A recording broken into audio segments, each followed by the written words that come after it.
On the sideboard, where Rhubarb kept his bone china, there was a photograph of himself taken in the garden on the occasion of his first flight. Ah, the spike.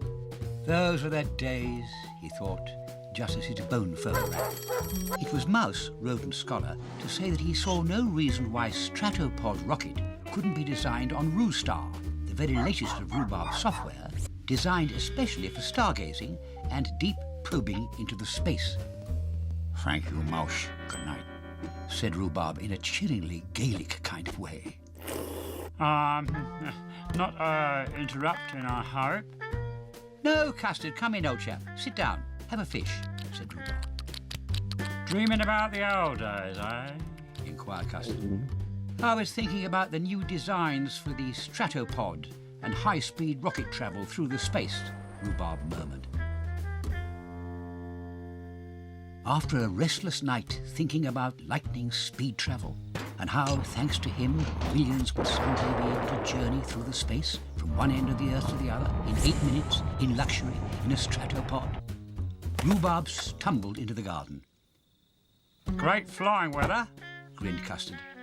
"Ah, Custard, of course," beamed Rhubarb, "the perfect research guinea pig." Here, what's brightened you up? Inquired Custard. "You have my dear friend," smiled Rhubarb. "How would you like to be a stratopod pilot? A test stratopod pilot, no less." Well... We're going to need a pilot. Mouse puffed as he spread the very latest stratopod plans out on the lawn. "Got one," chirped Rhubarb, and they went over the plans.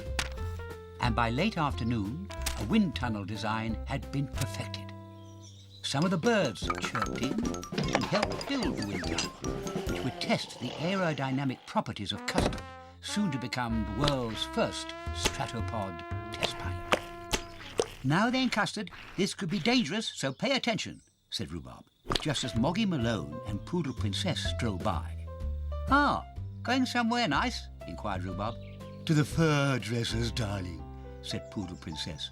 "Got tickets for the big rock concert," grinned Moggy Malone. "Oh, and we're working on a big rocket concept," beamed Rhubarb, and the birds went wild. "See you later," smiled Rhubarb, and Mouse began briefing Custard. The configuration and structure of our bodies is such that when propelled beyond certain speeds, an effect known as G-force becomes... Yes, let's get on with it, Mouse, for goodness sake," said Rhubarb, who took charge and got straight to the point. "This structure is designed with great expectations, and it is called a wind tunnel. Its purpose, as you will soon find out, is to test the shape of my test pilot, that's you, before you take off like grease lightning in my new stratopod into the space.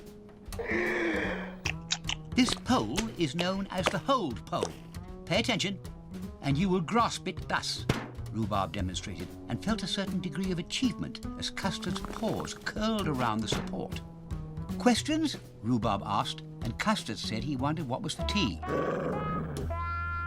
"This is hardly the time to be thinking about afternoon tea," barked Rhubarb, then turned and nodded to Mouse.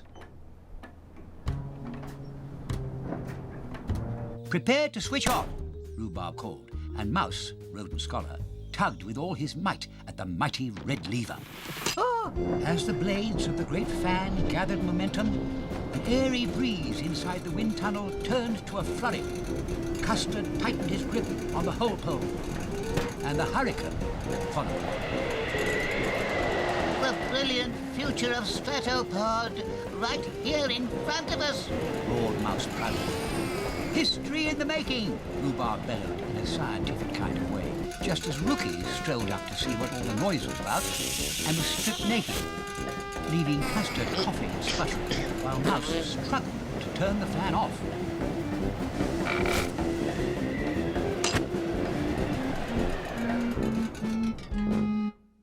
When Moggy Malone and Poodle Princess returned from the fur dressers, they found Mouse, rodent scholar, in shock. Rookie was standing starkers inside a cardboard box. Rhubarb had a blank look on his face, and Custard stood stunned, still holding the whole pole. which he'd torn, bolts and all, from its concrete foundations. Moggy Malone stood and stared. Her mouth was locked open. There was a teeny-weeny squeak as she stared at the wobbly pink blob, only just recognisable as custard. "He'll be fine," whispered Rhubarb.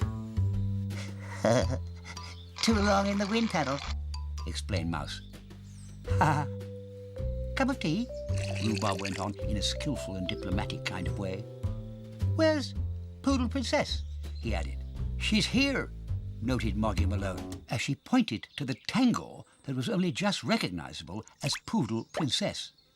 "Fur dryer, far too long," Moggy whispered, as Rhubarb stood with his mouth open, not a peep. "Oh, darlings, I can't go to the big rock concert looking like this," screamed Poodle Princess. And I'm not going on no rocket trip looking like this, wailed Custard. And Rookie saw the funny side of things and switched on the wind tunnel again. And everyone laughed till they couldn't stand. Wizz, the home of ABCs, 1, 2, 3s, and all your favourite kids' TV characters. Now let's find Kids TV. Or I can press this microphone. Wizz. That's how easy it is.